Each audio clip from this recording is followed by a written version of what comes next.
Sejam bem-vindos a mais um Yelcast do Piauí! Para o mundo! E aí, Kilson Jones, beleza? Tudo tranquilo, estou no clima de proteger os meus dados. Muito bom, aliás, nós já estamos agora em meados do fim do ano aí, já de 2022, esse episódio vai ao ar nesse final de ano, e inclusive, como é um podcast atemporal, é importante que a gente está nessa virada de chave, nessa mudança, importância, né, da proteção dos dados de cada um.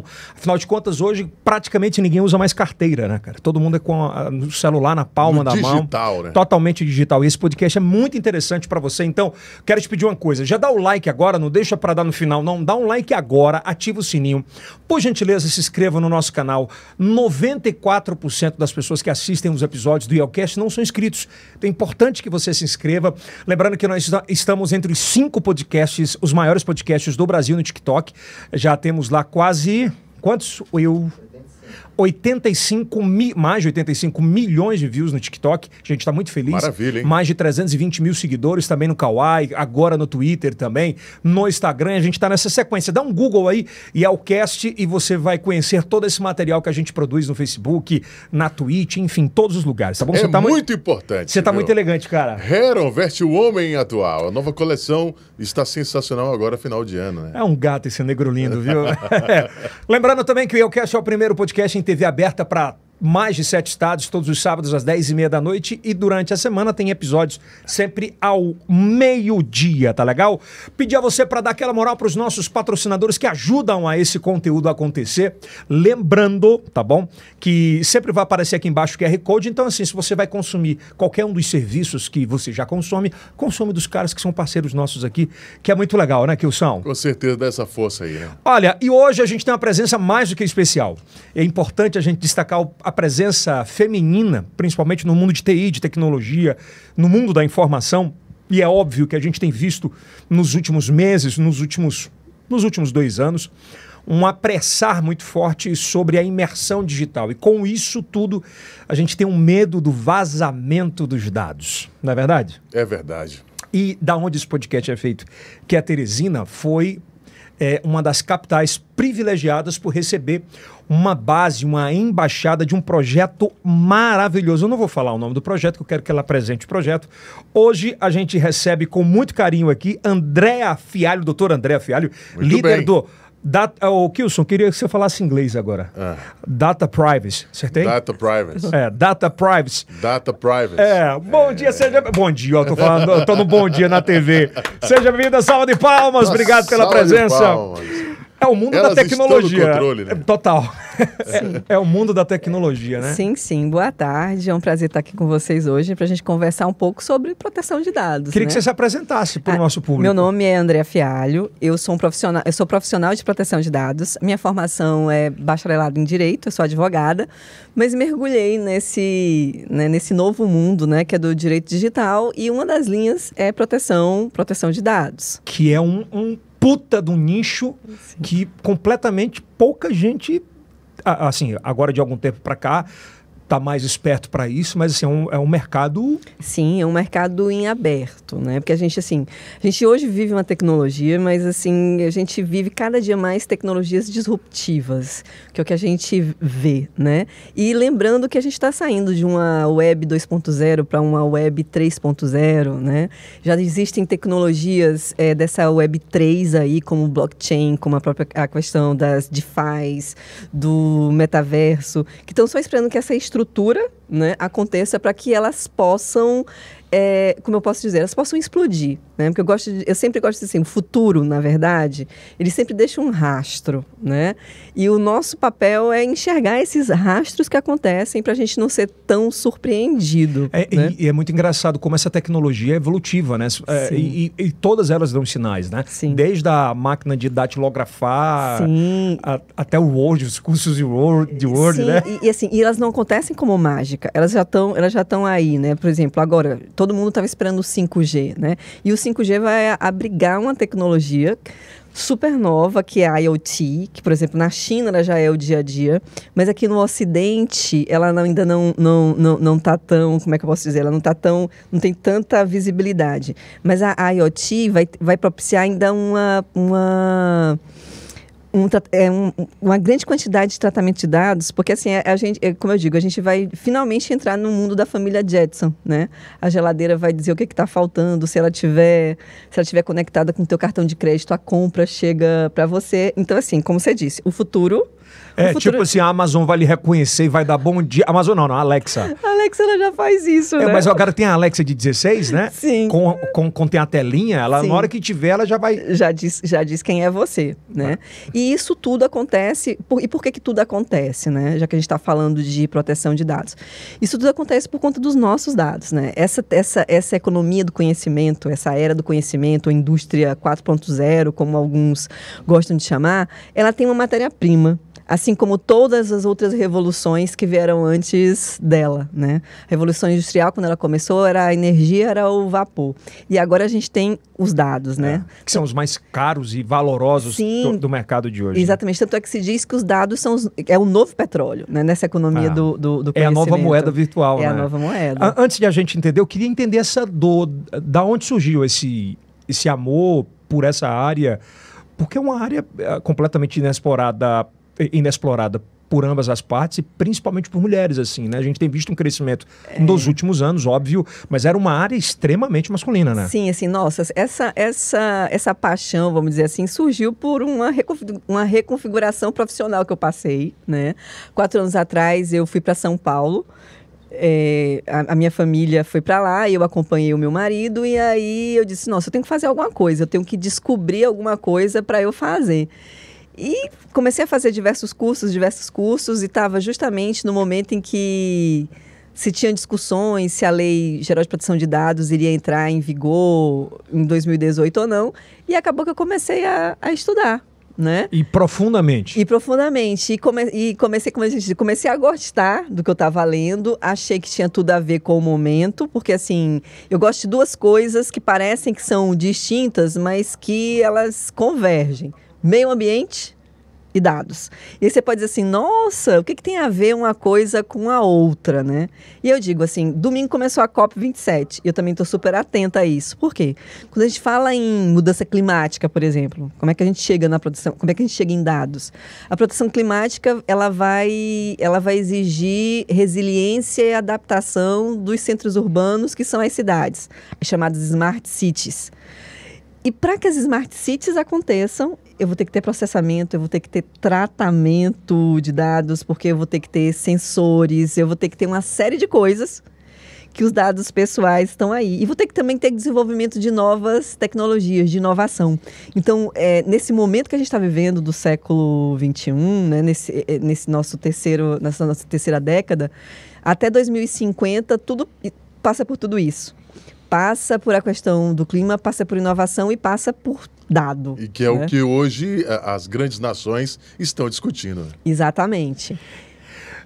E é um negócio doido, porque assim, a gente foi obrigado a entender mais sobre tecnologia na pandemia, né? Sim, a pandemia empurrou a gente para dentro de casa e a janela, né, a porta que a gente teve foi o nosso celular.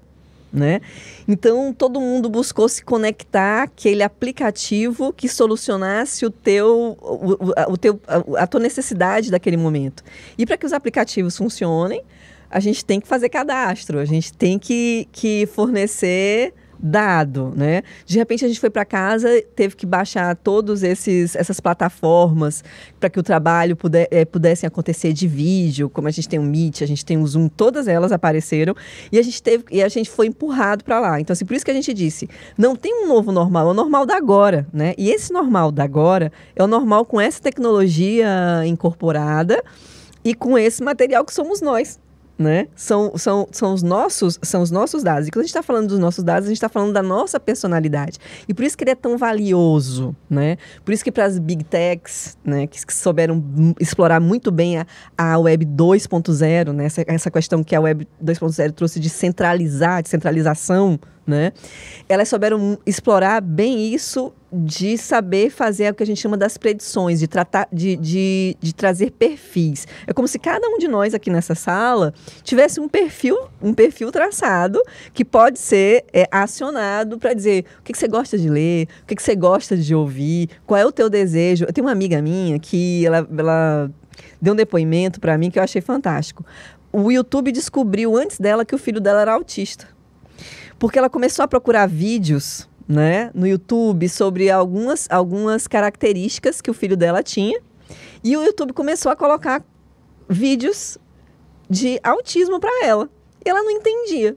E depois, quando o diagnóstico foi dado, ela disse, nossa, o YouTube antes de mim já sabia. Para você ver... O algoritmo é muito louco, O algoritmo é muito doido, sabe? É meio louco isso. Isso na 2.0 ainda. Isso na 2.0. Mas não é muito por exemplo, esse cadastro que é feito, ele acaba meio que... aspas, usurpando a sua intimidade. E aí que entra a questão da proteção de dados, né?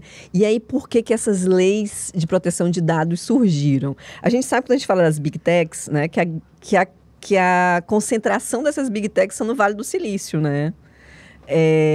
O Facebook está lá, o Google está lá, então todo mundo está concentrado lá. E você não tem grandes empresas de tecnologia, por exemplo, na Europa. E todo mundo diz que a Europa, por ciúme de não ter essas Big Techs lá, resolveu criar regulamentação, né? Então, na verdade, esse movimento de regulamentação em relação à proteção de dados, ele é muito forte, nasceu no território europeu, né? Tanto que você tinha uma normativa europeia que acabou dando origem à GDPR, que é o grande ato, né, que regulamenta os dados na Europa. E que a nossa lei geral de proteção de dados, ela é inspirada, né? André, mas, por exemplo, essa questão de regulamentar, né, que se fala regulamentar a mídia, ela foi muito politizada. Mas aí tem regulamentação de mídia. Pois é, mas eu quero que você me explique sobre isso, porque quando fala assim, olha, tem regulamentação sobre o YouTube, tem regulamentação sobre o Instagram, tem regulamentação sobre o TikTok. Até que ponto isso eu perdi a minha liberdade de expressão? Na verdade, quando a gente fala em regulamentação de dados, a gente não está falando de regulamentação de mídia, né? São coisas bem distintas. Como também quando eu falo, por exemplo, de adequação, eu não estou falando de segurança de informação, por exemplo. Que são coisas que casam, são paralelas. Uma precisa da outra. Mas, por exemplo, para uma empresa, são dois programas que têm que andar junto, mas são distintos. É igual a regulamentação de mídia. Quando eu falo que eu preciso regulamentar os dados pessoais, eu não estou regulamentando a mídia. E o que eu vejo que acontece no Brasil hoje, por exemplo, não é censura nem nada. É que muitas notícias que são veiculadas, na verdade, são crimes, né?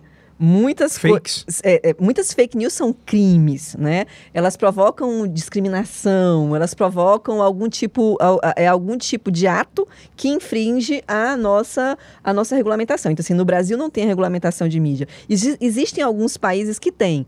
E, assim, o que é discutido nesses países quando fala em regulação de mídia? A mídia é uma concessão pública, né? Então, é uma concessão. Então, não é para que você proíba ou diga que a mídia só pode falar esse determinado assunto. Não, é porque tem determinados conteúdos que são crimes. Mas vai para o YouTube ou para a internet, 2.0. Essa regulamentação, como ela funciona e como a lei pode nos proteger e proteger quem fala também? Aí é que é a grande coisa, assim, né? Por exemplo, no caso da proteção de dados, um grande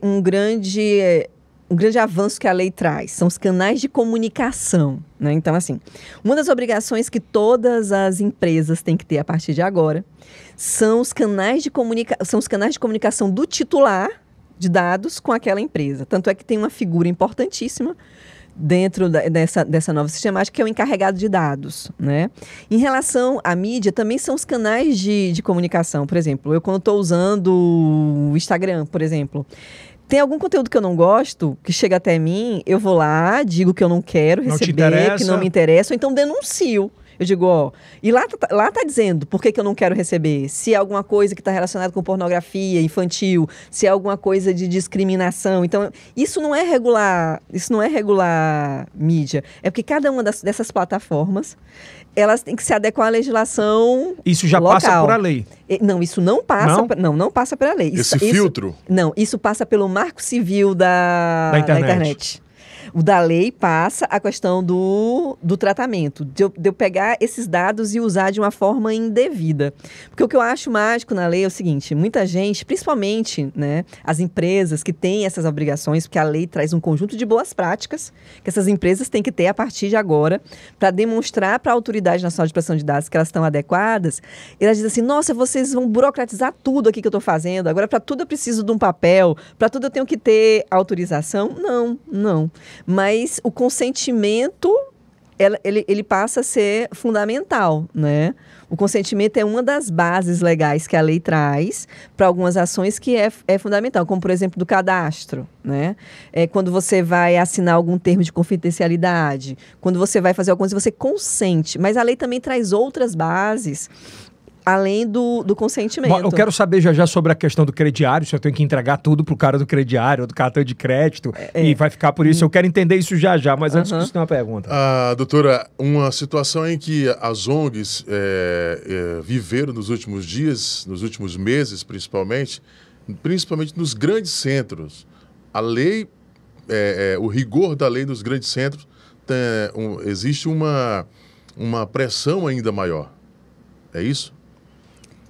Nossa, Kilson, eu não entendi muito bem. Vamos lá, reformula, eu também não entendi. Olha, as ONGs, elas tiveram grandes dificuldades na pandemia para poder justamente fazer esse cadastro com as pessoas para receber algum tipo de benefício. Sim. E isso foi o grande gargalo de cidades como São Paulo e principalmente no Rio de Janeiro. Tu está falando que as pessoas estavam com medo de entregar esses cadastros? Não, eram as empresas de terem esses cadastros, de terem esses dados, justamente porque estava havendo uma grande confusão com relação a lei de proteção de dados. Mas assim, a lei de proteção de dados, ela entrou em vigor, né? Em vigor mesmo em setembro de 2020. Foi em plena pandemia, né? E justamente por conta disso, porque na pandemia você mergulhou num aumento do tratamento de dados, né? E, claro, as ONGs, como elas trabalham muitas vezes como é que eu posso dizer, com dinheiro público, muitas vezes, e doações também, você tem que, a lei exige que você tenha dados que sejam necessários e de qualidade, que sejam atualizados, né? E eu acho que talvez tenha sido essa questão de atualização do próprio cadastro que tenha dificultado o trabalho das ONGs, mais até do que a porque lei. as ONGs não estavam preparadas para lidar com esse... ninguém estava, né? Ninguém estava. Tanto é que durante a pandemia, assim, a nossa Autoridade Nacional de Proteção de Dados, ela existe desde janeiro de 2021, mas ela passou a ter a qualificação de autarquia agora, a partir de outubro. Então, ela é novinha, né? Então, se espera que a partir de 2023, como você empoderou, né? Como você criou um órgão, né? Na verdade, uma pessoa jurídica, que ela não é um órgão, ela saiu de órgão para ser uma pessoa jurídica, você passa a ter uma fiscalização em relação a essa lei, né? Mais forte. É uma coisa que me perguntam sempre. Dizer assim, mas André, essa lei, porque tem essa história no Brasil de que lei pega, lei que não pega, né? Muita gente diz assim, essa lei ela não vai pegar não, porque quem é que vai fiscalizar? Na verdade, não só a Autoridade Nacional de Proteção de Dados, mas a gente já viu um movimento de outros órgãos, como o Ministério Público, como o PROCON, que já faz essa fiscalização da lei, porque a lei ela preserva direitos fundamentais. Né? Quando eu tenho uma lei que regulamenta o tratamento de dados, ela tá protegendo direitos fundamentais, né? Tanto é que ela traz categorias de dados. Lá eu tenho os dados comuns, que são esses dados cadastrais da gente dia a dia. Nome, endereço, e-mail, telefone, né? E tem os chamados dados sensíveis, que são aqueles dados que de alguma forma possam trazer alguma discriminação para aquele titular. Por exemplo, eu vou dar um exemplo meu. Meu nome é Andréa Fialho, tudo bem, eu estou concorrendo a um emprego, aí eu digo que eu sou formada em Direito, falo lá toda a minha experiência, mas aí vai que lá perguntam um dado de saúde, e eu digo, nossa, eu sou asmática. Não, a empresa pode dizer assim, essa moça pode faltar muito, né? Porque ela... Por causa do problema de saúde. Por causa do problema de saúde, então assim, eu vou eu vou tirar ela. Esse é um dado sensível. Ou então eu posso dizer que eu tenho uma orientação política distinta daquele grupo que quer me contratar. E vai dar uma confusão, cara. E aí ele vai me deixar. Ou então uma orientação sexual diferente, ou que eu sou sindicalizada. Então, esses são os dados sensíveis, que eles vão além do que esses dados cadastrais. Então, a lei, ela traz Mas você é obrigado a ceder essas informações? Não, só quando... a lei traz as bases legais em que você precisa dar. Esses dados você tem que ter consentimento para dar, você não é obrigado a dar, ou em algumas situações que você tem regulamentação legal, muitas vezes, por exemplo, no NIS, né? Quando você vai fazer, no caso do empregado. O empregado tem o I-social, e no I-social se pergunta, por exemplo, a etnia, muitas vezes. Para quê? Para que o IBGE possa saber daqueles dados, né? Se eu vou num hotel, muitas vezes, perguntam de onde eu vim, como eu vim, né? Por quê? Porque o órgão que regulamenta o turismo exige para também fazer a questão de fazer estatísticas, né? Então, nessas situações em que há uma lei ou que há um contrato, Aí você consegue conseguir. É outra. Mas em muitas situações é o consentimento. Por exemplo, eu vou fazer uma compra vou comprar um perfume. Se a moça chegar lá e pergunta assim, olha, qual é a sua orientação religiosa? Você diz assim, você quer saber minha orientação religiosa? Eu tô comprando um perfume. Mas eles pedem telefone, você quer pagar à vista. A pessoa, telefone, você não e-mail. Exatamente. Eu sou obrigado a entregar? Não é obrigado a entregar. Sério? Você diz, eu não quero fazer um cadastro. As farmácias faziam muito isso. Eu não sei se vocês observaram, desde agora, que elas perguntam se você quer fazer o cadastro. Por quê? Porque uma das primeiras multas que a gente fez em relação à proteção de dados que a gente teve no Brasil foi de um grupo de farmácias lá de Minas Gerais. Por quê? Na farmácia eles faziam aqueles cadastros para te dar os descontos, né? Mas muitas delas tinham convênios com operadores de saúde e que a partir... eu acho essas coisas, por isso que eu disse, é apaixonante, é fantástico. Então, assim, a partir dos remédios que você está comprando, a operadora ela pode saber se antes de você fazer o seguro com ela, você tinha alguma doença pré-existente. Através desses dados. Através Caraca, desses dados. Velho! Ou então, quando você vai, vamos dizer assim, eu quero fazer de novo, eu quero continuar aqui no plano. Na farmácia. Na farmácia. O vestuário, por exemplo, que hoje é um negócio absurdo. O cara pede teu telefone na cara dura. Mas você pode dizer não quando você vai comprar uma roupa. Eu sou chata. Eu não sabia não dessa parada. Você pode dizer, você não é obrigado, você vai comprar lá. Mas o pior é que ela fala na fila, assim, tem um montão de gente atrás. Aí você pega e diz assim, olha, moça, depende. O que vai ser necessário para você me vender? E geralmente o que o comerciante ele quer saber? O que seria interessante? Se for no crédito, para ele fazer, né? Para ele fazer pesquisa nos órgãos de crédito, como SPC, como Serasa. E existe uma base legal para proteção de crédito. Beleza, tá? Mas para isso ele precisa saber só meu CPF, né? Para isso ele só precisa saber do meu CPF. Então o CPF você entrega de boa, não tem problema. Quando for preciso, né? Então assim, eu virei uma pessoa chata, sabe? Cara, mas se todo mundo soubesse era bom, né? É verdade. Supermercado então, todo mundo pede o CPF e tudo. Pede para você fazer, o meu marido adora, ele adora ter cartão de fidelidade, né? Assim, adora, porque tem aquelas promoções daquelas panelas, aqueles negócios. Aí eu brinco com ele que o Pão de Açúcar sabe a vida dele inteira. Mas é mais tranquilo, supermercado, né? É mais tranquilo, mas aí... O CPF também, porque você concorre à premiação e tal. A gente é enganado com essas coisas, né? Eu tava até fui fazer uma compra no supermercado, aí a moça perguntou assim, você quer usar os seus pontos? Aí eu falei, quero. Ela disse, mas você tá com o aplicativo aberto? Eu falei, sim, preciso do aplicativo, por quê? Aí eu disse assim, entendi, é para dificultar, né? Agora, vocês estão dificultando que além de eu ser reconhecida pelo CPF, eu tenho que ter um aplicativo. Eu vou fazer uma pergunta, se você quiser também fazer um antes, porque eu tenho uma curiosidade, eu tenho um amigo meu, chama João Carvalho, ele é jornalista, é meio louco, é meio tantando a cabeça ele.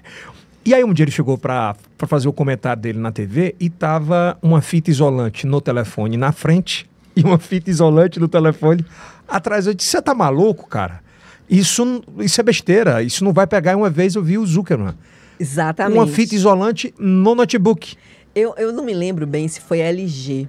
Acho que foi a LG. A LG foi multada com das primeiras TVs, né? Smart delas, porque elas ouvem tudo que tem na tua sala. Isso! Aqui é LG!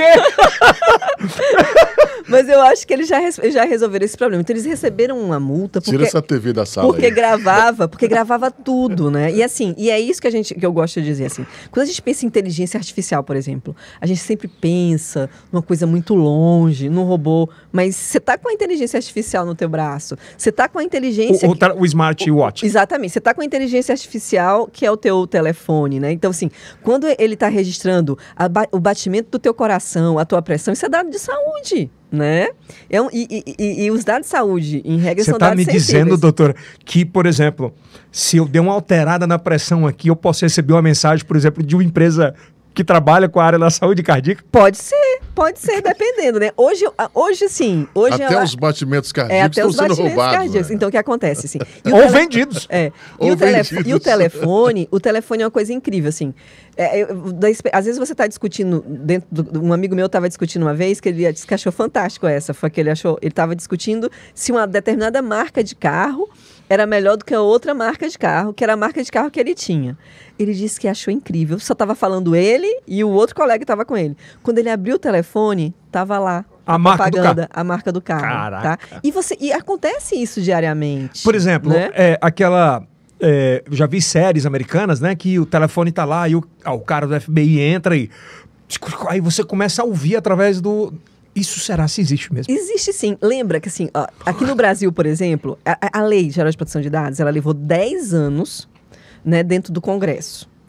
E por que ela entrou em vigor em 2018? Na verdade, ela era para entrar em vigor antes, mas não deu tempo. Porque todo mundo lembra aqui do caso Snowden, do Edward Snowden, né? Que foi anterior até do que é da Cambridge Analytica. Que era aquele cara lá que trabalhava no serviço digital secreto lá dos Estados Unidos. E ele descobriu que que o Google, né, estava vigiando todos os e-mails dos chefes de Estado, e um era da Dilma. Né, da presidente Dilma e da Angela Merkel, né? E aí tem no documentário a respeito dele, no filme a respeito dele, tem uma parte que é fantástica, que ele entra para conversar com a mulher dele e ela tá com o notebook aberto e ele diz para ela fechar, né? Para ela fechar o notebook e ele vai conversar com ela fora. A gente tem que lembrar, gente, que quando a gente fala em internet, quando a gente fala em Wi-Fi, está tudo ligado em redes e está tudo também conectado a satélites, né? Então, assim, por isso que os Estados Unidos conseguem atirar numa pessoa com precisão lá, alguém que está no interior dos Estados Unidos, em alguém que está lá no Afeganistão, por exemplo. Por conta da tecnologia, né? Por conta da tecnologia. Mas por exemplo, essa mesma lei de proteção de dados, ela que protege o cidadão, mas ela meio que não deixa o governo, assim, com total liberdade para fazer o que quiser com o cidadão? Não, porque ela também se aplica à administração pública, tá? A Lei Geral de Proteção de Dados, ela alcança quem? Todo mundo que tem um CNPJ, com ou sem finalidade lucrativa, e também a administração pública. Tanto a administração pública direta, quanto a administração pública indireta. Então, a administração também tem que se adequar, né? Inclusive, você tem até esse ano acordos do TCU, né, em relação ao governo federal, exigindo que essa adequação ela seja realizada, para que os titulares, né, no caso, os cidadãos, possam ter esses canais de comunicação. Né? Então, assim, a lei, ela abrange todo mundo. Então, ela pune de um lado e pune do outro. Pune do lado e pune do outro. Mas, por exemplo, se o FBI ou a ABIN no Brasil quiser ter acesso ao telefone do Kilson Jones agora, eles conseguem? Segurança, se for segurança nacional. Porque a lei, ela excepciona. Mas se for segurança nacional? Se for segurança nacional. Se ele for uma ameaça iminente. Sim. Se ele for uma ameaça iminente. A lei, ela faz essa... loucura, velho. A lei, ela faz essa exclusão. Ela diz, em caso de segurança nacional, tá fora. Né? Nos Estados Unidos, o governo já emite sinais quando há sinal de furacão. Não, e outra coisa, sabe qual é interessante? Que nos Estados Unidos você não tem essa regulamentação. A gente sabe que... Não. A Califórnia tem, alguns estados, porque a gente sabe que nos Estados Unidos eles funcionam... Cada estado é um. A gente sabe que a federação deles é completamente diferente da nossa, né? Então lá a Califórnia tem uma lei geral de proteção de dados, mas a grande maioria dos estados dos Estados Unidos não tem. Inclusive, posso estar errado, vai dar um Google aí, se fosse o mesmo formato de eleições americanas, o Bolsonaro teria sido eleito aqui. Pelo menos eu vi alguma coisa sobre isso hoje. Olha essa fake news que eu vi os 6 twitters, já tô com medo. Dá uma checada, mas por causa dos delegados, né? Pela quantidade de deputados e de senadores. Isso, mas só que nos Estados Unidos, por exemplo, eles têm uma tradição lá que mesmo assim eles elegem quem é mais votado, né? A gente viu isso na eleição do Biden. Que foi bem isso. Que era um dos trunfos que o Trump dizia, né? Que naqueles lugares, porque assim, lá é muito interessante o jeito que é feito. Então, naqueles lugares que você tinha mais delegados republicanos do que democratas. E o que eles fizeram? Eles... Mas eu vou partir para um negócio mais agudo aqui, ainda falando sobre a lei de proteção de dados. Você me falou que se você for ameaça nacional.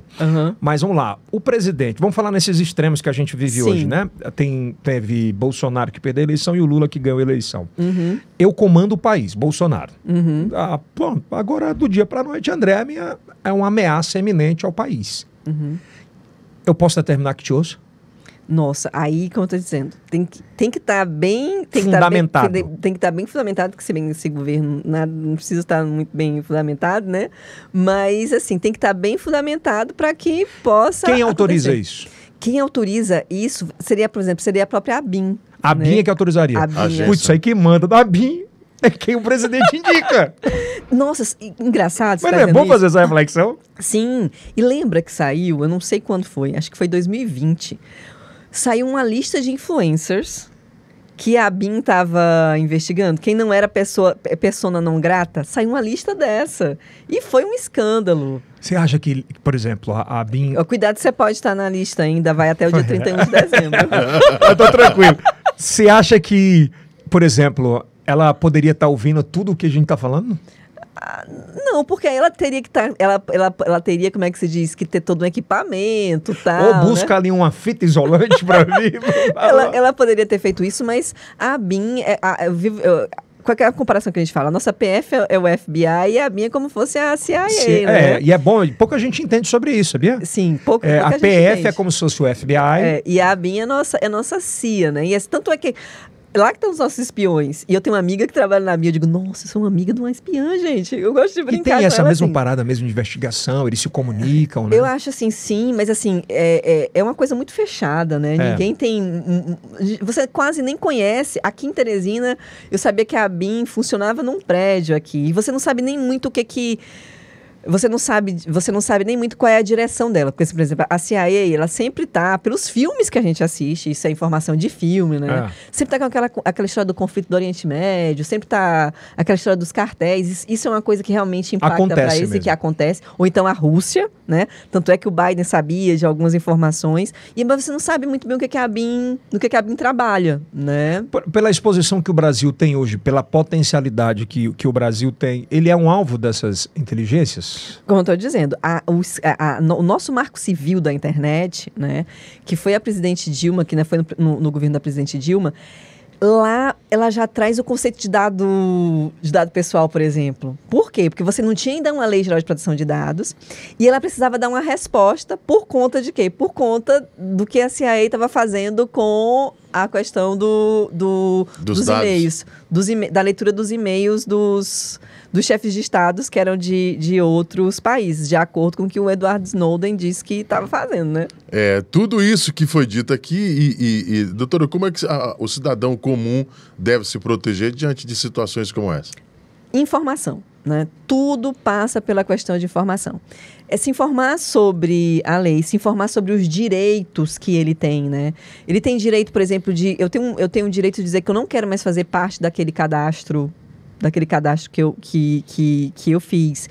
Eu tenho o direito de perguntar como é que meus dados estão sendo utilizados. Então, a lei traz uma série de direitos, né, que o cidadão só vai poder utilizar se ele conhecer. Então, assim, a informação, ela é o início de tudo, né? A gente está vivendo, na verdade, como se fosse uma nova fase também do direito do consumidor, né?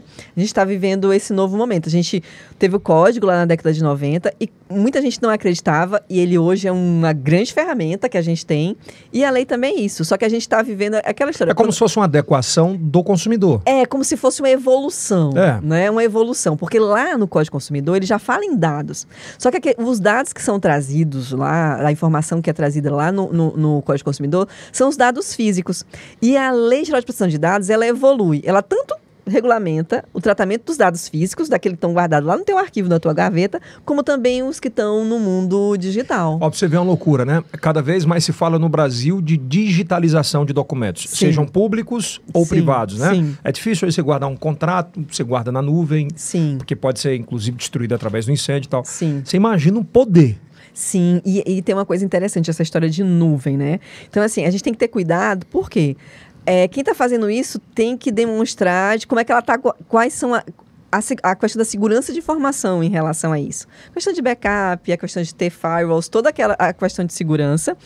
E saber o seguinte, o WhatsApp, por exemplo, ele diz que os dados são criptografados. E são criptografados na nuvem dele. Mas no nosso telefone, se eu perco meu telefone, no meu telefone, eu sou uma empresa, por exemplo, e eu tenho... Fui roubado e tenho dados de clientes ali. E aqueles dados daqueles clientes são utilizados na minha atividade econômica. Aquilo foi um vazamento. É mesmo? É mesmo. Eu vou dar só um exemplo. Juridicamente assim? Juridicamente assim. Ó, tem um caso que foi a maior multa, uma das maiores multas que já aconteceu na União Europeia, isso quando o Reino Unido fazia parte também da União Europeia. Teve um incidente que foi um funcionário do aeroporto de Heathrow, né, que perdeu um pendrive. Ele perdeu um pendrive, alguém achou esse pendrive e a pessoa teve a ideia de pegar esse pendrive que tinha encontrado na rua e colocar no computador. E lá simplesmente tinha trocentos dados e tinha o dado de segurança da família real, de como é que eles se deslocavam lá na questão aérea, não sei o quê. Jesus, então, assim, a ICO, né, que é a autoridade que regulamenta a questão dos dados lá na União da Inglaterra, né, do Reino Unido, deu uma das maiores multas por conta disso. Então, assim, quando a gente pensa nesses incidentes, no vazamento, é uma das coisas que a gente diz muito para as empresas, né? A gente sempre imagina um vazamento de dado, um incidente de dado, um hacker da Deep Web, de madrugada, entrando no teu servidor. E geralmente não é assim. Geralmente é no teu dia a dia. É porque você não apaga os teus e-mails. Perplexo com isso. Você não apaga os teus e-mails. Será que é por isso que o WhatsApp criou aquela... Sim. A destruição temporal da mensagem? 3 dias, né? 3 dias. 3 dias. É por isso. É um dos motivos. Não é porque ele é bonzinho. Não. Mas isso a gente pode ativar. E eu digo muito isso para os meus clientes às vezes. Eu digo assim, gente, desapega, né? Quer guardar para quê? Exatamente. Quanto mais você guarda, mais risco você tem. Então, assim, se você utiliza a tua atividade econômica, você precisa do WhatsApp. Não, eu preciso do WhatsApp. A pandemia disse isso, que você podia fazer negócio pelo WhatsApp. Então, faz o hábito de toda sexta-feira, sei lá, e dá um limpa, né? E dá um limpa, porque se você perder, se alguém roubar, isso é um vazamento de dados. Vai estar senha de cartão, vai estar tudo, entendeu? E vai estar dados de terceiros, né? Que esse é, no caso de quem utiliza o WhatsApp para fazer a sua atividade econômica. Ainda né? falando sobre o WhatsApp, por exemplo, dicas básicas de proteção de dados em relação a esses aplicativos de conversas, né? Se você tiver uma verificação em 2 etapas, nossa, é difícil perder, né? Já resolve muito. De 0 a 10. Nossa, eu acho que resolve o quê? 8, né? É difícil, né? Porque... É difícil, porque a pessoa não vai. Assim, a Microsoft está fazendo um negócio interessante. Ela quer acabar com as senhas, né? A Microsoft quer fazer tudo isso só por verificação. Esse É verdade, aquele aplicativo de verification, né? Exatamente. Que ele dá um número e você tem que acertar. Então assim, ela está querendo acabar com as senhas, porque ela te dá um número e você confirma. E você confirma, né? Então, essa também é uma tendência. Mas aí tem uma questão, né? Assim, a gente tem uma lei super nova, né? Ela tem 2 anos, ela não é tão conhecida, né? Ela não é tão conhecida, você precisa da divulgação, que as pessoas comprem essa ideia que o dado dela é um direito fundamental dela e interessante. O Senado, esse ano, elegeu a proteção de dados como um dos nossos direitos fundamentais. Está lá no artigo 5º da Constituição. Para você ver como essa matéria, essa temática é importante. Ela é tão importante, né? Ela é tão importante. Nessa gestão que o São agora, que vai começar com o Lula, você acha que o Lula é mais sensível a essa causa? Ele pode, por exemplo, abrir caminhos para discussões para serem... Porque o que, que a gente vive hoje, né? E é bom a gente falar até aquele episódio que aconteceu lá com o Bom Dia. A gente vive hoje numa geração de criação de grupos de WhatsApp, onde o seu número é colocado lá sem sua permissão. Sim. Existem... E isso não pode, viu? Tem que ser consentido. Hoje existem mecanismos para você isso. denunciar, óbvio que existem, mas há um achincalhamento, um cancelamento absurdo. Nos grupos, muitas vezes, você não tem como... aspas, você achava que não tinha, mas tem. Milícia digital. Milícia digital. Pois é, falando sobre milícia digital, os cancelamentos no Twitter, os cancelamentos no WhatsApp, no Facebook, a internet é terra de ninguém, ou hoje, para onde você publicar, você deixa a sua digital? Não, a internet não é terra de ninguém e a gente tem regulamentações para isso, né? A gente tem um marco civil da internet. Hoje em dia, a Lei Geral de Proteção de Dados, ela não é direcionada totalmente para a internet, mas você também tem alguma forma de você regulamentar a utilização da tua imagem, a utilização das tuas informações pessoais, né, nesse meio, né? E aí entra mais uma vez aquela questão do algoritmo e da predição que ela faz e dessa polarização que a gente está vivendo, por exemplo, hoje, o que você acabou de dizer, dos grupos. O algoritmo, como ele traça o teu perfil, né, ele começa a mandar para você informações que confirmem os teus vieses. Né? Se eu sou Lula, recebo Lula. Se eu sou Bolsonaro... Eu recebo material do bolsonarismo. E aí, o que vai acontecer? Da extrema-direita, né? Você recebe o material da... Não vamos personificar, então, da esquerda e da extrema-direita. E você começa a receber... Então, é por isso que você vê as pessoas acreditando nesse mundo paralelo. É por isso que cria essa bolha mesmo? Essa bolha, ela existe e a gente está vendo isso, né? Não é coisa de filme, não. É de verdade. E a gente está vendo isso nesses movimentos antidemocráticos que a gente está vendo aí agora depois da eleição. O cara vai falar assim, mas você é esquerdista, porque você está falando isso. Pois é, e não sou, né? Mas assim, eu gosto de dizer que o que eu sou e o que eu acho que todo mundo é. A gente vê a realidade... Vê o que acontece, se você estuda, né? Ciência? A ciência é tudo, né? A ciência é tudo. E quando a gente fala de dado, isso também é ciência, né? Ciência. Quem faz o algoritmo tem ciência por trás. Tem dados. Tem dados por trás. A economia comportamental, né, é hoje o que mais se estuda, economia comportamental. E por trás da economia comportamental, você tem algoritmos, né? E que louco, né, que isso ninguém falava em economia, justamente sobre esse estudo, economia, né? Sobre o comportamento das pessoas nas redes sociais. Sim. Isso é a coisa mais valiosa. As valiosa. Startups que se atentaram a isso para trabalhar para o corporativo, Sim. estão nadando em dinheiro. Sim. E assim, você usa a economia comportamental hoje para todas as áreas, né? Até essa que eu falei, por exemplo, do meio ambiente. Você usa a questão por exemplo, da metodologia do storytelling hoje, é ter a narrativa, você ter a história, que é o que você vê, por traduzindo para nossa audiência, que você conta uma historinha todinha. Você conta uma historinha e todo dia você, né, você nutre a pessoa com trechos daquela história. E vai ganhando a confiança. Vai ganhando a confiança. É bem isso. Ainda falando de vazamento de dados, doutora, eu recebo um cartão, por exemplo... Eu não fiz o cartão, mas acabo recebendo um cartão de crédito. Qual o procedimento? Aí você diz para o banco, como é que eu recebi esse dado, né? Em qual foi o banco de dados que você encontrou os meus dados para estar mandando esse cartão de crédito? Ou a mensagem, você tem um cartão pré-aprovado. Pré-aprovado. Aí é phishing, né? O que a gente chama de phishing, aí é um golpe. Né? Você tem um cartão pré-aprovado, é um dos golpes mais vou dizer assim, mais corriqueiros que a gente tem hoje. Mas vamos lá que seja real. Que seja real. Aí você pega e liga. Porque assim, os bancos, né?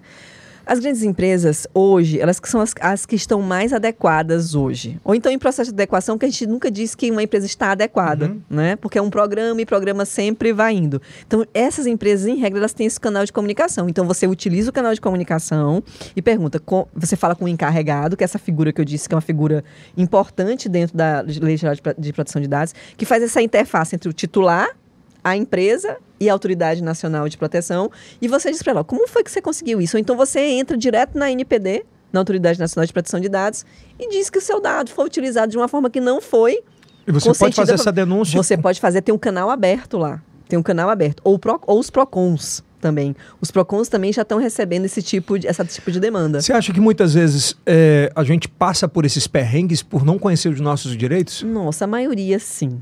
A maioria sim. Eu acho que a gente passa perrengue por conhecer nossos direitos em muitas coisas. Né? Em muitas coisas. Até aquela confusão do estacionamento que a moça lá da loja disse que a gente não pode estacionar na calçada. Como assim? Muitas vezes não tem a calçada, que aí a moça da loja diz só clientes em atendimento. E é calçada, né? E ela não pode fazer aquilo e diz que vai rebocar o carro da gente. Mentira, isso é verdade mesmo? Pode ir lá no Código Nacional de Trânsito. Ela não Cara, eu pode achava fazer que isso. porque tem lá uma plaquinha, né? Não pode estacionar. Estacionamento exclusivo do cliente da frente da loja. Em atendimento, né? Ah, já peguei briga. Só que agora eu tô... Isso é mentira? Mentira. Isso é fake news. É porque agora agora eu sou uma pessoa mais tranquila, né? Mas mais assim, leve. Mais leve. Eu dou uma volta. Mas assim, é isso. Então, assim, acho que a falta de informação. Não, pera, voltando para esse tema bem que eu achei interessante. Se eu chego, por exemplo, numa galeria com 10 lojas, aí aquele estacionamento não é porque ela quer me dar, não, é por lei. Aquele estacionamento ali, em regra, eles são uma calçada, né? E ali o Código Nacional de Trânsito diz que todo mundo pode chegar e pode estacionar, desde que tenha uma vaga. Desde que tenha uma vaga e tenha livre o passeio, né? Para os pedestres passarem. Então, se eu parar na frente do cara e o segurança chegar para mim e ela falar... Aí você diz tira assim, vou frente. chamar esse trans. A gente só sai daqui quando esse trans chegar. Se você tivesse num dia assim, bem chateado com alguma coisa, e você quiser chatear alguém... Aí esse trans é a nossa representante aqui de trânsito municipal. De trânsito municipal. Aí você quer dizer, eu tô chateado e vou deixar alguém chateado hoje, a gente só tira o carro aqui quando chegar, eu quero ver se reboca. Não tem aquele dia que a gente... Caraca, mas tu viu, eu não sabia disso. Agora vamos lá, doutora, se eu tenho uma farmácia aqui... E uma churrascaria na frente. Aí mas eu estaciono... você fez... A farmácia fez o estacionamento. É diferente. É outra história. Ela fez, não é a calçada. Né? Que é o padrão americano. E o que a gente está vendo aqui nos padrões. Começou a voltar. Que começou a voltar. Para a nossa audiência entender, nos Estados Unidos, eles compram o espaço, eles reduzem o tamanho da empresa e proporcionam o estacionamento. Aqui não, as galerias usam o quê? A calçada. Né? Então a gente tem... E a mesma coisa em proteção de dados. Assim, o que a gente uma coisa relaciona a outra, né? Porque assim, o que acontece? A gente passou muito tempo achando que quando a gente dava... As empresas, na verdade, passaram muito tempo achando que aqueles dados dos clientes fornecidos eram dados dela. Os dados são meus. Eu posso guardar do jeito que eu quero e eu posso utilizar do jeito que eu quero. A Lei Geral de Proteção de Dados vai dizer, não. O dado é de quem? O dado é do titular. Ele que diz... como é que o dado dele vai ser tratado quando não tiver regulamentação legal, né, para isso. E acho que, assim, a gente tem um caminho muito longo pela frente. Cara, né? Isso é esclarecedor e muitas vezes não tem a visibilidade, né, que é necessário ter. Muitas vezes você sofre muito... com falta de informação, ou seja, na fila de um pagamento de um crediário. Sim. Não é? Sim. De como se faz tudo isso, e muitas vezes porque você não tem conhecimento, literalmente. Não, assim, eu já recebi, por exemplo, o WhatsApp. Já recebi uma vez uma oferta de empréstimo consignado. E eu peguei e falei justamente isso. Como é que faz? Eu falei, como foi que você conseguiu o meu dado? Para começo de conversa. Aí a pessoa disse assim... eu consegui o seu dado porque estava num banco público, não sei o que, falou assim. Aí eu falei assim, mas estava no banco público, a finalidade não era para isso, não. A finalidade não era você estar ligado para mim, se eu estou fazendo o meu trabalho. Aí eu falei assim, você está fazendo o meu trabalho? Pois eu vou já denunciar você para a NPD. E dá para denunciar? Dá para denunciar. Aí sabe o que o cara bloqueou, né? O cara na mesma hora bloqueou, acho que ele falou com alguém... E a pessoa disse, nossa, é a Lei Geral de Proteção de Dados, tal. E aí, então assim, é isso. As empresas também, muitas delas, não sabem. Então assim, na verdade, o que a gente tem, né? E por que a gente está fazendo todo esse movimento que a gente está fazendo de divulgação? Através, inclusive... Através da data privacy, né? Com a questão das embaixadas e dessa divulgação toda. Que eu até disse para você, é uma coisa mesmo de ativismo, né? De fazer com que as pessoas conheçam. Né? Porque a maioria das empresas não conhecem. A lei, ela é uma lei que ela exige, como eu disse para você, boas práticas. Então, a empresa tem que ter um canal de comunicação, ela tem que ter um encarregado, ela tem que ter políticas. A empresa, por exemplo, ela tem que mapear todas as atividades que ela tem e quais os dados que cada atividade que ela opera ela utiliza, que é o que a gente chama de inventário e mapeamento de dados. É uma coisa que custa tempo e que custa dinheiro também, né? Então, assim, as empresas ela ainda estão naquela de a NPD não vai multar, mas a NPD vai sancionar, né? Ela tem um conjunto de sanções administrativas. Eu tenho uma experiência de uma amiga que ela comprou uma determinada loja de departamentos. Ela tinha um cadastro tal completo. Isso de um bom tempo, né? Esse tipo de cadastro que faz. E de repente ela se deparou com o nome dela no Serasa, com N situações, uma pessoa com os dados oficiais dela, só mudou a foto. Comprou uma TV, fez o empréstimo, conseguiu comprar um telefone. E ela chegou na empresa que tinha sido foi a origem, né, de todo esse caos. E ela pediu apenas assim, eu queria, por gentileza, a cópia da identidade falsa que foi cedida a vocês. Porque eles meio que autorizaram porque hoje, para quem está para entender, quando uma loja de departamento vende uma televisão, 90% ela vende para uma financeira. Sim, sim. Não é? Ela não vende... Hoje as lojas trabalham assim, a financeira que paga. O capital não é dela, sim, né? Sim. Da financeira. E obviamente que ela deu uma calçada para a financeira comprar, né? E essa empresa não cedeu. Nossa. Ou seja... Você tem a minha base de dados. Isso, ela tem direito sim de saber. Ela tem direito de saber como o tratamento dado dela é feito ali. É um dos direitos Porque vazou de dentro, obviamente. É um dos direitos do titular.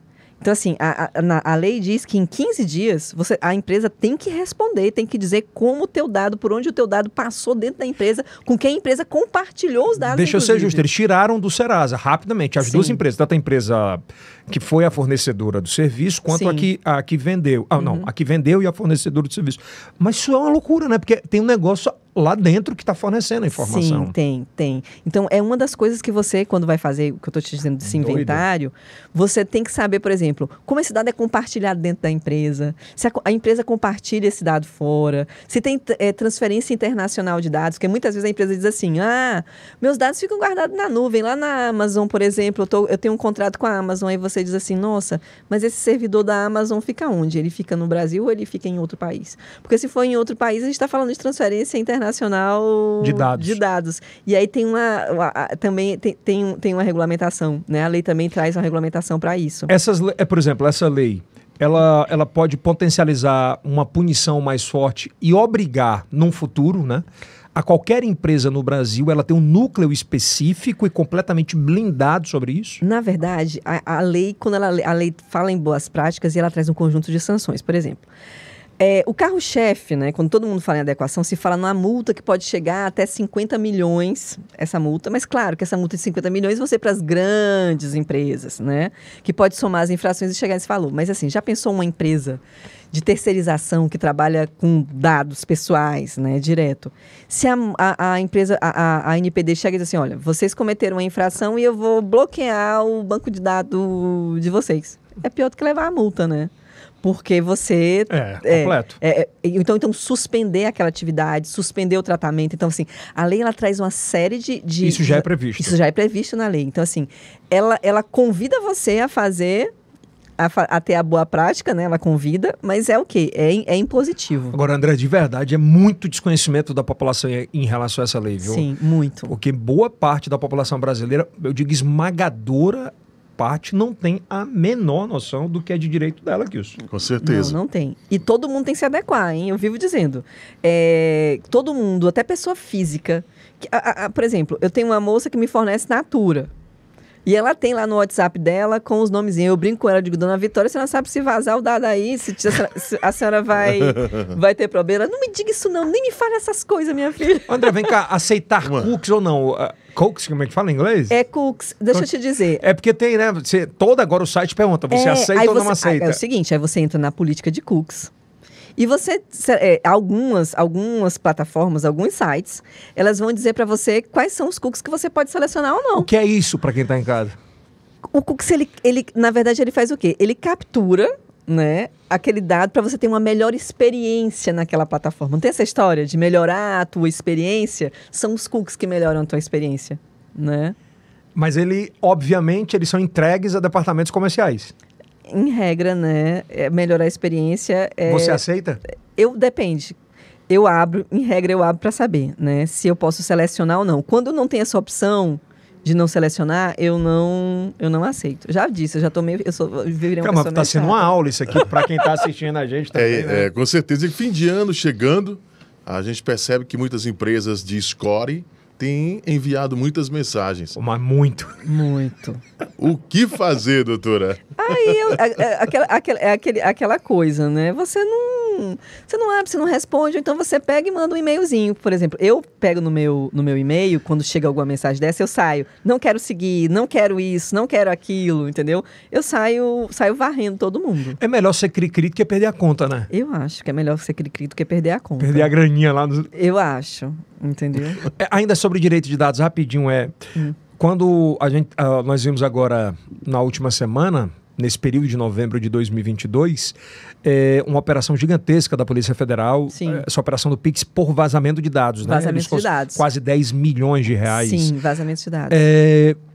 O que o cidadão ele consegue retornar desse dinheiro em uma situação como essa? Ou é muito complicado? Nossa, assim, e quem é penalizado com isso? Nossa, assim, uma coisa interessante dessa história do Pix, né? Que até conversei com você anteriormente sobre a história daquele Pix da mão invisível, né? Que você recebe lá no teu SMS, como se fosse igualzinho do Banco do Brasil. Eu já passei por isso. Você recebe igualzinho o SMS lá do banco que manda para você dizendo que foi feito um empréstimo, isso é o phishing, né? Que foi feito um empréstimo naquele valor e que se você autoriza ou não. Dependendo do momento que você esteja, você fica...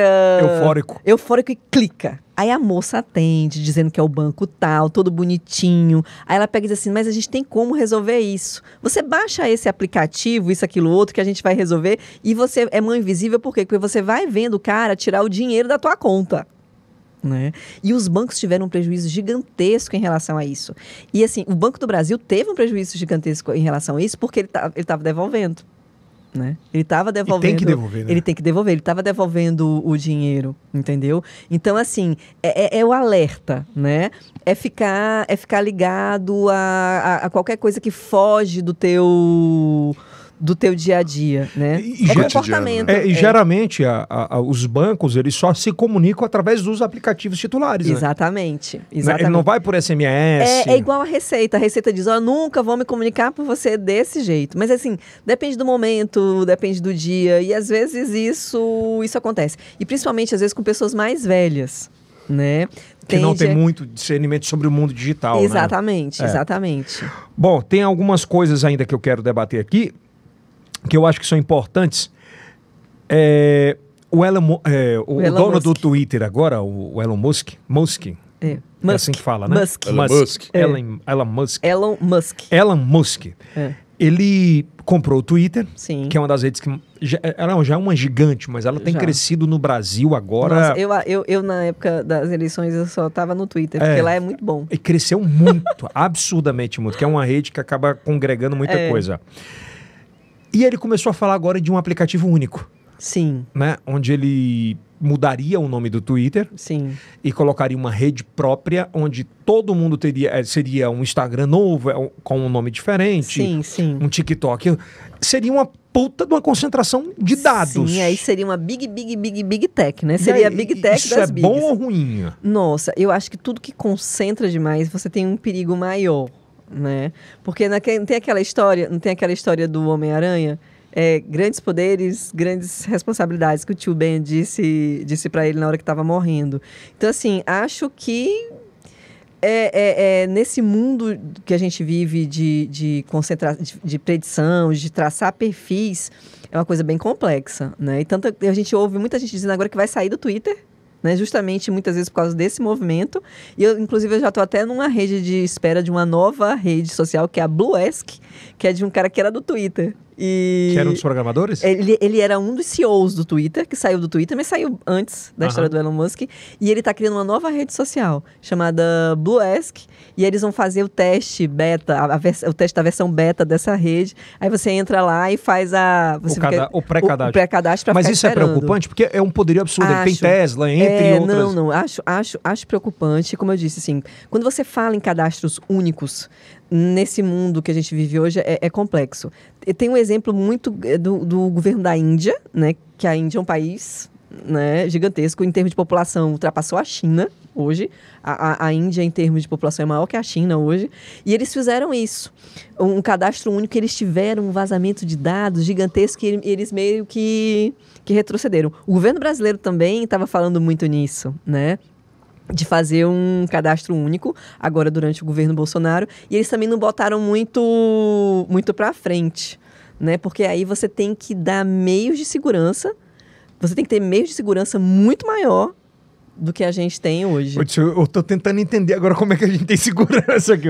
Desse jeito tá complicado, hein? Porque é meio louca. Mas a gente tem... Mas sim, assim, porque segurança, principalmente nas empresas, as empresas privadas. Quando a gente fala... Quando, por exemplo, você vai fazer uma adequação, você tem 2 programas que devem rodar juntos, o de proteção de dados e de segurança da informação. Porque, assim, eles são programas que se completam, mas são programas distintos. E, geralmente, quando você fala em segurança da informação, você tem dispêndio de dinheiro, né? É óbvio. Você tem dispêndio de dinheiro e, muitas vezes, as empresas, elas não querem, né? Elas não querem fazer esse investimento, que acontecendo muitas vezes um incidente, vai sair caro para elas, né? Aí quem está em casa agora para falar, mas a Data Privacy, ela é um negócio que dá dinheiro? A Data Privacy, ela é vamos dizer assim, ela é um dos maiores players, né? Um dos maiores atores hoje em proteção de dados que a gente tem aqui no Brasil. Ela é uma associação sem fins lucrativos, mas que atua basicamente em 2 áreas. De ensino, para fomentar cursos em privacidade, em proteção de dados, e em pesquisa. Né? Então, ela tem essas duas... essas 2 verticais. Né? Ela trabalha com isso. E ela é um player importante que também influencia na elaboração de leis. Né? E quer fomentar o mercado de proteção. Ela é um player completamente contributivo para... Sim, ela é um player que atua tanto fazendo adequações, como fazendo formação e também fazendo pesquisa. Né? E você ter uma embaixada delas aqui em Teresina, hoje, eu acho uma coisa fantástica. Sem sombra de dúvidas. Porque fomenta justamente isso que a gente está falando. As pessoas não conhecem. Então, você chegar para fazer esse trabalho de formiguinha, de tornar a lei conhecida, de fornecer futuramente cursos, pesquisas nessa área e, como eu disse, ainda mais que hoje, né, quando a gente olha para o Piauí, a gente olha para o Brasil e olha para o Nordeste, a gente vê que o Brasil hoje é um player mundialmente importante, como eu falei aqui, no que a gente trata de clima, e o Piauí é um player para isso. E como é que a gente trata essa questão de clima? Com inovação. Inovação é o quê? É tecnologia. E para eu ter tecnologia, eu movo o quê? Eu movo dado. Né? Então, é um ciclo virtuoso. E vicioso entre si, né? Que você e poderoso, precisa, né? E poderoso, que você precisa implementar para que você não fique fora. Você acha que no governo Lula eles vão credenciar muito essa questão ou implantar muito sobre essa contenção de dados, ou entender mais sobre isso? Eu acho que o governo Lula, que vem aí, como é um governo que acredita mais em ciência, né? Que acredita mais como as coisas são feitas, acho que sim, e que vai receber uma autoridade, né? A gente não pode dizer isso. O governo Lula vai receber uma autoridade criada, né? Eu acho que o capítulo, que a proteção de dados vai virar mais um capítulo, né? Avançando, né? Agora mesmo a gente estava falando sobre isso, do Lula participar de um evento do meio ambiente. Sim, a COP27. A COP27. Só que o Bolsonaro ele não quis participar, nem no ano... Não, ele não quis em 25 ter a COP25 aqui, não foi para a COP26 e agora na COP27... Ele queria ir. Mas aí não foi.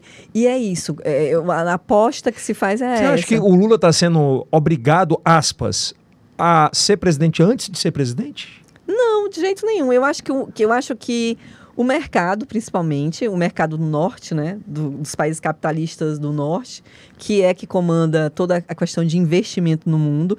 Você pode ver que, assim, uma das primeiras coisas que aconteceram com a eleição do Lula foi desbloquear os fundos, né, lá para o fundo da Amazônia. A Noruega já disse que vai voltar a investir, a Alemanha mas já é disse sobre que vai isso, voltar a investir. Eu estou te perguntando, justamente sobre isso. O Lula meio que está sendo, aspas, né, forçada a conversar antes de assumir a presidência? Sim, porque por conta da importância do Brasil enquanto um Nesse player meio. da questão ambiental. Eu não sei se você percebeu, mas o New York Times fez um editorial falando da questão do clima. Então, o Biden só fala da questão do clima, né? Então, assim... Mas vamos dizer assim, tudo é esquerdista. É tudo isso, mas não é. Tudo é comunista. E o pior que não, sabe por quê? Porque tudo isso é mercado, né? O mercado, dólar reage de uma forma, o euro... É o mercado da economia verde, que é o grande mercado que está aí e que o Piauí tem um potencial gigante. Enorme, né? Enorme, apesar da gente estar numa zona de extrema vulnerabilidade climática, por questão de clima quente, né? Enquanto o mundo... corre para não aumentar 1,5, aqui já aumentou 2, né? Então a gente tem que correr muito mais rápido. Apesar que a gente está meio que acostumado com isso. Então, eu queria que você me falasse, para a gente fechar, qual é o tamanho do player Piauí nessa questão ambiental e nessa questão de posição de mercado no Nordeste para os próximos 10 anos? O que é que o Piauí vai aparecer para o Brasil? Nossa, assim, eu acho que o Piauí, né, é um player muito importante para a questão climática. Justamente porque a gente tem sol, a gente tem vento, então a questão da energia renovável, a gente desponta em relação a isso. Então, acho que agora é um grande momento. Eu acho que o governo Lula, eu acho que os governadores do Nordeste agora também vão trabalhar muito para essa questão de que se receba royalties em cima dessa energia, assim como na questão do petróleo. Então, assim, acho que eu acho que era na época do pré-sal, o que a gente tem agora é o sol e o vento. É o sol e o vento. Então, assim, acho que esse é o momento, né? E é um momento para que você que aproveitando essa questão ambiental, você desenvolva tecnologias e que a qualidade da nossa nota fiscal aqui no Piauí, ela melhore. Né? Você imagina o tamanho da extensão do Piauí com o sol que a gente tem? Nossa! O que é que a gente pode gerar para o Brasil? É para o Brasil. E proporcionar. Ó, a gente está falando aqui, para você ter ideia, de empresas de São Paulo que possam comprar terras aqui, ou que podem comprar terras aqui. Sim. E colocarem usinas aqui. Sim, sim. E aqui a gente não tem problema como o pessoal do Norte tem, né? Porque o pessoal do Norte, dos países do Norte capitalistas, qual é qual o grande problema deles? Eles têm um inverno... Então, assim, a energia solar deles, então, qual é a pesquisa deles que é voltada? Para que eles tenham bateria que possam armazenar a energia solar. E esse não é um problema. Mas, às vezes, essa riqueza também que a gente tem, também é um problema que a gente também tem que ter como um problema, porque... Se aumenta demais a temperatura, a gente não tem chuva, a gente não tem... compensar, né? O ônus e o bônus. Exatamente. Disso. Então, eu acho que esse é um... Mas eu concordo contigo. Eu acho que o Piauí, ele, com as novas tecnologias, a gente não podia falar disso há, sei lá, 4 a 7 anos atrás, porque não tinha nem tecnologia para isso. Mas né? eu acho que é isso. Então, assim, acho que é como eu estou dizendo, acho que a gente entra nesse ciclo virtuoso, se tiver o reconhecimento das autoridades, né? De você ter a questão climática, você ser um player importante dentro do Brasil e dentro do mundo, né? E isso... gerar produção tecnológica e a questão dos dados que... Sem sombra de dúvidas. Vou te dar um dado aqui, falando em dados, né? Você pode dar uma pesquisada sobre isso, que é muito interessante. Teresina, por exemplo, a capital do Piauí, ela teve um acréscimo absurdo nos últimos 2 anos em vendas de terrenos rurais. E quando a turma foi para cima para ver o que era, são os empresários da capital, que tem restaurantes, que tem hotéis, eles estão comprando planta solar, né? Para colocar... Que loucura, velho. Você sabia disso? Esses caras não estão fazendo chácara. Os caras estão fazendo usina solar. Usina. E aí, usinas. Então, assim, eu acho que a gente vive esse momento, né? Assim, a tecnologia chegou, né? Essa nova tecnologia, porque a tecnologia existe desde que o mundo é mundo. Eu vivo dizendo, a enxada era uma tecnologia quando ela surgiu, né? E a tecnologia é a marca da gente enquanto ser humano. A gente só é a espécie hoje que a gente que a espécie, os grandes predadores que dominam o mundo, que a gente tem capacidade de produzir tecnologias que nos adequam aos nossos momentos. Só que o antropoceno veio mostrar pra gente que a gente utilizou tão doido o planeta do jeito que utilizou, que agora a gente está colocando a nossa própria... Nós estamos nos colocando em risco, né? Agora a gente está fazendo o caminho inverso, é cuidar do planeta. Exatamente. O planeta cuidou à época. Exatamente. Então, assim, acho que agora é o momento disso. E aí, quando você fala nisso tudo, né? Tudo isso é movido com a questão do meio ambiente e dos né? dados. Espero que você tenha gostado desse papo. Acho que foi maravilhoso, cara. O futuro é agora. O futuro é agora. futuro. Cara, eu acho que agora. vai render outros papos, sabe? Assim, é um tema tão importante, a gente meio que deu uma pincelada sobre cada pedacinho, Sim. cada espaço, mas eu acho que o Piauí, cientificamente, me corrija se eu estiver errado, né? É um dos melhores lugares do mundo para energia solar. Nossa, sim, é. Cientificamente, Sim, né? porque cientificamente sim, por conta da proximidade lá com o Equador. Mas aí tem uma coisa, né? Assim, quando a gente fala, já que a gente tá conversando, e quando a gente conversa, a gente atravessa informações, mas tem tudo a ver, né? Acaba que enriquece do mesmo jeito. Quando a gente fala muito em mudança climática, a gente só pensa no derretimento das geleiras, a gente pensa em Polo Norte e Polo Sul, no aumento dos mares. Mas uma coisa preocupante é que as regiões tropicais, em que nós estamos inseridos aqui, são as regiões que mais produzem alimento do mundo. Tanto é que a gente ouviu durante 4 anos, o Brasil é o celeiro do mundo. Não era isso que a gente ouvia, o tempo todo? E só que com o aumento da temperatura, a gente pode ter seca e o celeiro do mundo pode perder muito pode isso. perder né? muito, Cara, né? envolve muita coisa. Por exemplo, existem projetos de leis aqui no estado e em outros estados da federação. Aqui o Piauí é privilegiado sobre isso, para que cada escola construída já tenha energia solar, porque a criança vai ter ar-condicionado e vai render mais. Deixa eu te dizer uma coisa, assim, pra gente encerrar. Alberto Silva. Cara, ele era um visionário, sabe? Quando ele falava da história, que todo mundo ria, de ter horta no teto das escolas. Putz grila. Vai falar puta que pariu. Putz grila. Era um negócio muito doido, porque assim, se eu tenho uma horta no teto da escola, aquilo ali vai ajudar também na temperatura. Ele já via isso, Ele já via isso. O asfalto branco. Agora o asfalto branco tinha um reflexo que ninguém ia dirigir, né? Mas se bem que o asfalto branco, depois eu fui pesquisar, não era pintar o asfalto de branco, é de ter outras... O americano usa isso. É de ter outros materiais. E eu nunca me esqueço quando ele morreu, que eu acho que foi o João Henrique que disse um negócio que eu achei fantástico. Ele disse que foi até a casa dele, né?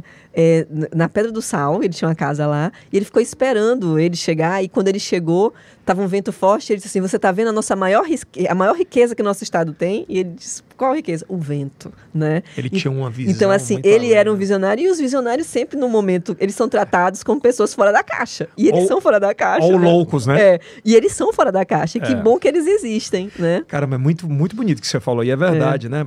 Naquela, cara, louco, tá botando um... E tudo bom, mas foi ótimo.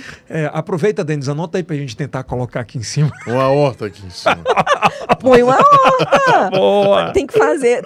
o shopping, se tivesse uma horta, seria ótimo pro pessoal que vem... O pessoal das praças de alimentação, né? Mas o povo não tá muito interessado, principalmente de shopping. Olha, espero que você tenha gostado muito, doutora Débora. Obrigado por ter batido esse papo com a gente aqui. É o primeiro, acho que é a primeira de muitas vezes, a gente, aqui no IELCast, na Estação I, e a gente está com essa proposta de levar esse tipo de conteúdo que é atemporal e que pode ajudar muita gente, né, Kilson? Com certeza, desperta muito. Isso já vai montar uma horta na porta de casa, em cima da casa. Em todos os lugares. Aqui a nossa energia solar, tá bom? Tá ótimo. Obrigado. Só mais uma vez reforçar, a Teresina foi contemplada com uma das 8... a Teresina foi contemplada com uma das 8 embaixadas data, que está sendo lançada hoje, 5 horas, tem que sair correndo lá pro meu evento. Já. E que eles aproveitaram o momento da Conferência Global do Data Privacy, que está acontecendo em São Paulo, hoje e amanhã lá na FAAP, e eles vão, nesse lançamento, a gente vai ter um painel, né, que vai ser transmitido em cada uma dessas embaixadas, que o painel trata justamente de proteção de dados e inovação, que é o que a gente falou aqui hoje. Obrigado por esse bate-papo, esse podcast aqui no IELCast. Lembrando que você, por favor, ativa o sininho, se inscreva no nosso canal, vai lá no TikTok, vai lá no Kawaii, também no nosso Instagram, tem grandes conteúdos lá para você aproveitar, né, Kilson? Compartilha! Com os melhores amigos. E também com os melhores inimigos. Os haters, eles são maravilhosos, eles dão engajamento. Eles engajam, né? Eles engajam muito. Obrigado de verdade pelo seu carinho. Compartilha com seus amigos, vale muito a pena, tá? É um conhecimento gratuito que pode te ajudar de alguma forma. Bom, se inscreva, assiste o próximo episódio que vale muito a pena. Isso aí é o cast, é do Piauí. Para o mundo! É isso aí, valeu.